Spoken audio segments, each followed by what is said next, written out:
आप लोगों को शिक्षक दिवस की हार्दिक शुभकामनाएं।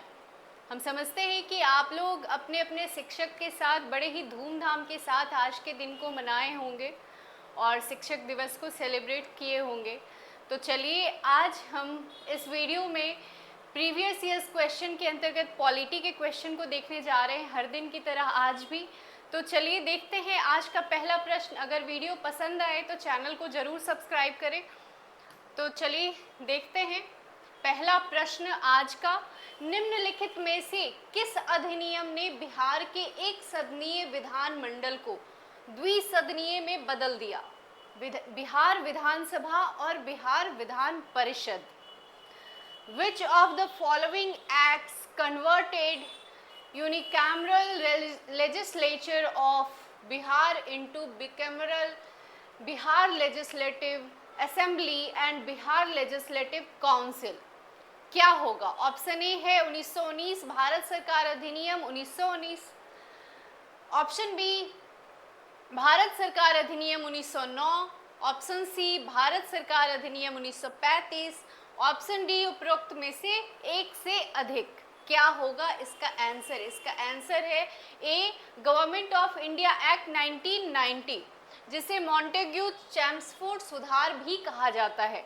भारत सरकार अधिनियम 1919, इसे थोड़ा डिटेल में हम देखेंगे। भारत सरकार अधिनियम 1919 के अंतर्गत प्रांतों में द्विसदनीय विधानमंडल की शुरुआत की गई, जिसे मॉन्टेग्यू चैम्सफोर्ड सुधारों के नाम से भी जाना जाता है। तो अगले क्वेश्चन की तरफ आगे बढ़ेंगे। निम्न में से भारत में किस संविधान संशोधन ने एक राज्य में मुख्यमंत्री सहित मंत्री परिषद की अधिकतम संख्या निर्धारित की है? ऑप्शन ए 91वें संवैधानिक संशोधन ने, ऑप्शन बी 86वें संवैधानिक संशोधन ने, ऑप्शन सी 81वें संवैधानिक संशोधन ने, ऑप्शन डी उपयुक्त में से किसी संशोधन ने नहीं। तो क्या होगा इसका आंसर? निम्न में से भारत में किस संविधान संशोधन ने एक राज्य में मुख्यमंत्री सहित मंत्री परिषद की अधिकतम संख्या निर्धारित की है? इसका आंसर है ए 91वें संवैधानिक संशोधन ने। ठीक है, एक्सप्लेनेशन में थोड़ा देखेंगे। 91वां संविधान संशोधन अधिनियम 2003 में पारित हुआ। इसके द्वारा केंद्र के स्तर पर प्रधानमंत्री सहित मंत्री परिषद की कुल संख्या निश्चित करते हुए कुल लोकसभा सदस्यों की संख्या की अधिकतम 15% अथवा 81 निश्चित कर दी गई, जबकि राज्य में मुख्यमंत्री सहित मंत्री परिषद की अधिकतम संख्या उस राज्य की विधानसभा के 15% तथा न्यूनतम 12 निर्धारित की गई। इसके अलावा 91वें संशोधन के द्वारा दल बदल विरोधी कानून में भी संशोधन किया गया। ठीक है, इसलिए इसका आंसर ए होगा। अगले क्वेश्चन की तरफ आगे बढ़ेंगे। पंचायती राज व्यवस्था में शासन व्यवस्था में क्या निर्धारित की गई है? What is the system of governance Panchayati Raj setup? Option A है ग्रामीण, क्षेत्रीय एवं जनपद स्तर पर स्थानीय स्वशासन की त्रिस्तरीय संरचना, ऑप्शन बी है ग्रामीण, क्षेत्रीय, जनपद एवं राज्य शहर पर स्थानीय स्वशासन की 4 स्तरीय संरचना, ऑप्शन सी है ग्रामीण एवं क्षेत्रीय स्तर पर स्थानीय स्वशासन की द्विस्तरीय संरचना, ऑप्शन डी है ग्रामीण स्तर पर स्थानीय स्वशासन की एक स्तरीय संरचना। तो इसका आंसर क्या होगा? बड़े ही क्वेश्चन को ध्यान से पढ़ें और फिर आंसर करने का प्रयास करें। तो इसका आंसर है ए 3-tier structure of local self government of the village, block and district level। ग्रामीण, क्षेत्रीय एवं जनपद स्तर पर स्थानीय स्वशासन की त्रिस्तरीय संरचना है।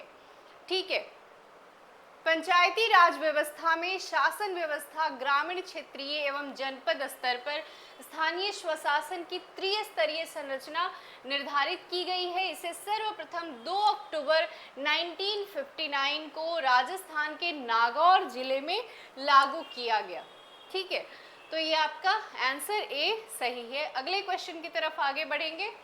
अगला क्वेश्चन है हमारा, केंद्र और राज्य के मध्य विवादों का समाधान भारत के सर्वोच्च न्यायालय के किस क्षेत्राधिकार के अंतर्गत आता है? The power of the Supreme Court of India to decide disputes between the center and the state falls under its. Option A है अपीलीय क्षेत्राधिकार, ऑप्शन बी है प्रारंभिक क्षेत्राधिकार, ऑप्शन सी है परामर्शी क्षेत्राधिकार और ऑप्शन डी है संवैधानिक क्षेत्राधिकार। क्या होगा इसका आंसर? इसका आंसर है बी, प्रारंभिक क्षेत्राधिकार। ठीक है, अगले क्वेश्चन की तरफ आगे बढ़ेंगे। अगला इसका थोड़ा एक्सप्लेनेशन देख लेंगे।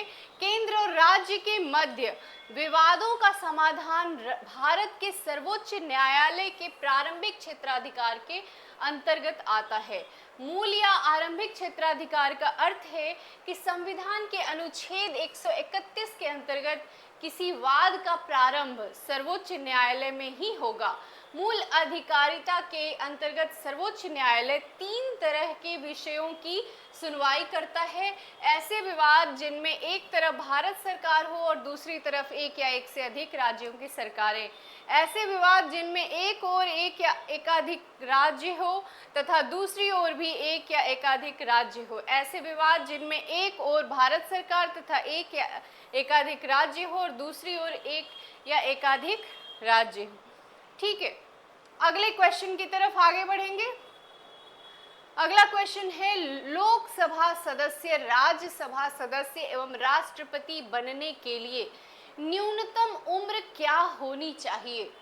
लोकसभा सदस्य, राज्यसभा सदस्य एवं राष्ट्रपति बनने के लिए न्यूनतम उम्र क्या होनी चाहिए? ऑप्शन ए है 25, 30 एवं 35, ऑप्शन बी है क्रमशः 25, 35 एवं 45, ऑप्शन सी है 25, 30 एवं 30, ऑप्शन डी है 25, 35 एवं 35। क्या होगा इसका आंसर? इसका आंसर है ए, 25, 30 एवं 35। मतलब लोकसभा सदस्य के लिए 25, राज्यसभा सदस्य के लिए 30 उम्र और राष्ट्रपति के लिए 35 उम्र न्यूनतम उम्र होनी चाहिए।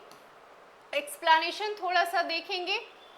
लोकसभा सदस्य, राज्यसभा सदस्य एवं राष्ट्रपति बनने के लिए न्यूनतम उम्र क्रमशः 25 वर्ष, 30 वर्ष एवं 35 वर्ष है। अगले क्वेश्चन की तरफ आगे बढ़ेंगे। अगला क्वेश्चन है हमारा, भारतीय संविधान के किस अनुच्छेद के तहत वार्षिक वित्तीय विवरण संसद के समक्ष प्रस्तुत किया जाना आवश्यक है? किस अनुच्छेद के तहत? देखिए, वार्षिक वित्तीय विवरण जो बजट पेश किया जाता है, किस अनुच्छेद के तहत, भारतीय संविधान के किस अनुच्छेद के तहत पेश किया जाना चाहिए? ऑप्शन ए है आर्टिकल 113, ऑप्शन बी है आर्टिकल 114, ऑप्शन सी है आर्टिकल 112, ऑप्शन डी है आर्टिकल 111। ऑप्शन इसका कौन सा सही है बताइए? इसका आंसर सी है आर्टिकल 112। ठीक है, इसके एक्सप्लेनेशन में थोड़ा सा देख लेंगे। भारतीय संविधान के आर्टिकल 112 के तहत वार्षिक वित्तीय विवरण संसद के समक्ष प्रस्तुत किया जाना आवश्यक है। इसमें कहा गया है कि राष्ट्रपति प्रत्येक वित्तीय वर्ष के संबंध में संसद के दोनों सदनों के समक्ष भारत सरकार की उस वर्ष के लिए प्राक्कलित प्राप्तियां और व्यय का विवरण रखवाएगा। ठीक है, अगले क्वेश्चन की तरफ आगे बढ़ते हैं। अगला क्वेश्चन देखते हैं, भारत सरकार अधिनियम 1935 के तहत बिहार विधान परिषद के प्रथम निर्वाचित सभापति कौन थे? भारत सरकार अधिनियम 1935 के तहत बिहार विधान परिषद के प्रथम निर्वाचित सभापति कौन थे? ऑप्शन ए है राय बहादुर सतीश चंद्र, ऑप्शन बी है राजीव रंजन सिन्हा, ऑप्शन सी है राजेंद्र प्रसाद, ऑप्शन डी है उपरोक्त में से एक से अधिक। इसका आंसर क्या होगा बताइए? ऑप्शन बी इसका सही आंसर है, राजीव रंजन सिन्हा। एक्सप्लेनेशन में थोड़ा देख लेते हैं। भारत सरकार अधिनियम 1935 के तहत बिहार विधान परिषद के प्रथम निर्वाचित सभापति राजीव रंजन सिन्हा थे। 22 जुलाई 1936 को बिहार विधान परिषद की स्थापना हुई थी। इसमें 30 सदस्य थे। ठीक है, ध्यान देने वाली बात है।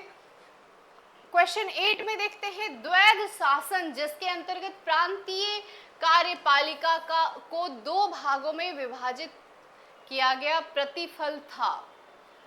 कौन सा ऑप्शन सही है? भारत सरकार अधिनियम 1935 का, ऑप्शन बी है मॉन्टेग्यू चेम्सफोर्ड सुधारों का, ऑप्शन सी है मॉर्ले मिंटो सुधारों का, ऑप्शन डी है साइमन आयोग का। क्या आंसर सही होगा? द्वैध शासन जिसके अंतर्गत प्रांतीय कार्यपालिका को दो भागों में विभाजित किया गया, इसका प्रतिफल क्या होता है? इसका प्रतिफल होगा बी मॉन्टेग्यू चेम्सफोर्ड सुधारों का, ऑप्शन बी सही है। ठीक है, एक्सप्लेनेशन में थोड़ा देख लेंगे।